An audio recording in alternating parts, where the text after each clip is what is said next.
السلام علیکم بچوں، کیا حال ہے آپ لوگوں کے؟ بچوں، آج میں بہت خوش ہوں اور کیوں نہ ہوں۔ دیکھ رہے ہیں آپ، آج میرے ہاتھ میں بچوں کا کیلنڈر شعور ستمبر 2024 ہے۔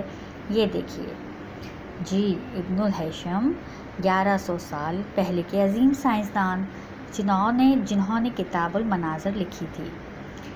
اللہ تعالیٰ کے باغ کے پھول ہمیشہ کی طرح درج کیا گیا ہے، اور کتنا خوبصورت سرورق ہے۔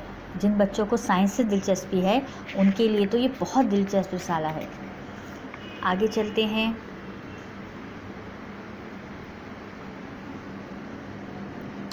اور آج ہم آپ کو سنائیں گے ابن الہیثم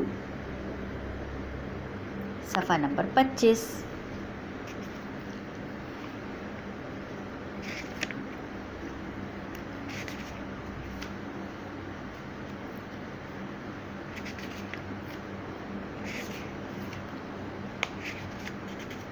ویسے تو اس رسالے میں اتنی اچھی چیزیں ہیں کہ میرا دل چاہتا ہے کہ میں یہ آپ کو پڑھ کے سناتی رہوں، اور میرے اسٹڈی سینٹر کے بچے اس کو دیکھ کر بہت خوش ہوتے رہیں، مگر ٹائم کی کمی کی وجہ سے میں بہت مخصوص چیزیں آپ کو سنا پاتی ہوں۔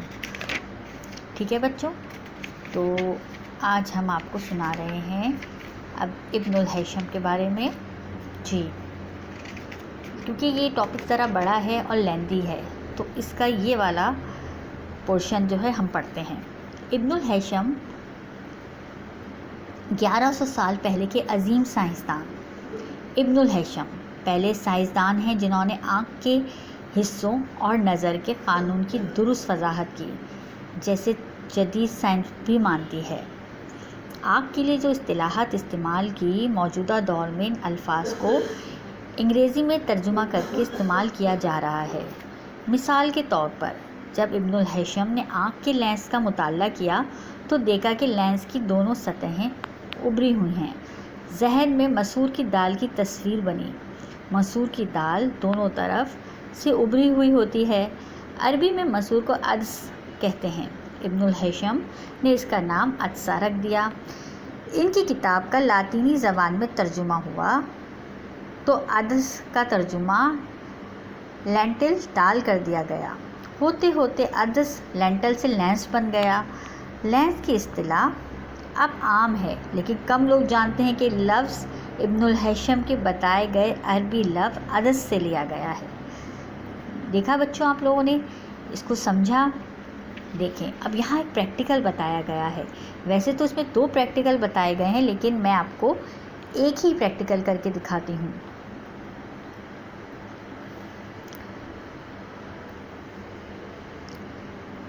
دیکھیے، سمجھنے کے لیے ایک تجربہ اور کیجیے۔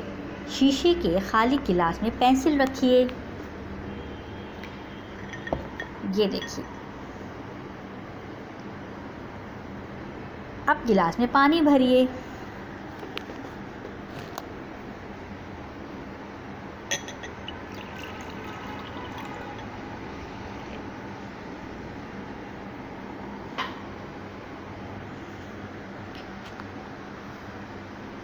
نظر آئے گا کہ پینسل ٹوٹی ہوئی ہے۔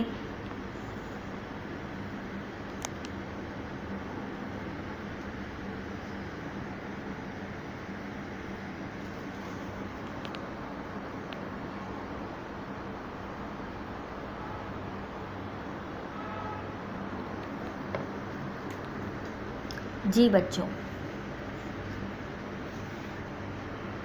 آگے پڑھتے ہیں۔ پینسل کا آدھا حصہ پانی سے باہر اور آدھا اندر ہے، یعنی پینسل 2 مختلف واسطوں میڈیم میں ہے، ایک ہوا اور ایک پانی۔ روشنی کی رفتار پانی میں الگ اور ہوا میں الگ ہے۔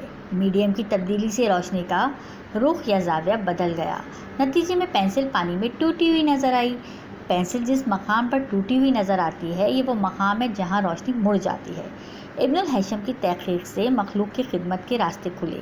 ریفریکشن کا قانون، محدب شیشے، میگنیفائنگ گلاس کی ایجاد کی بنیاد بنا۔ اس شیشے میں شے بڑی نظر آتی ہے۔ اس کے علاوہ انہوں نے نظر کی خرابیوں کو دور کرنے کے لیے عدسوں لینسز کا استعمال کیا اور نظر کے چشمے ایجاد ہوئے۔ دیکھا بچوں، آج ہم نے آپ کو پریکٹیکل بھی ایک چھوٹا سا کر کے دکھایا کہ کس طرح سے انہوں نے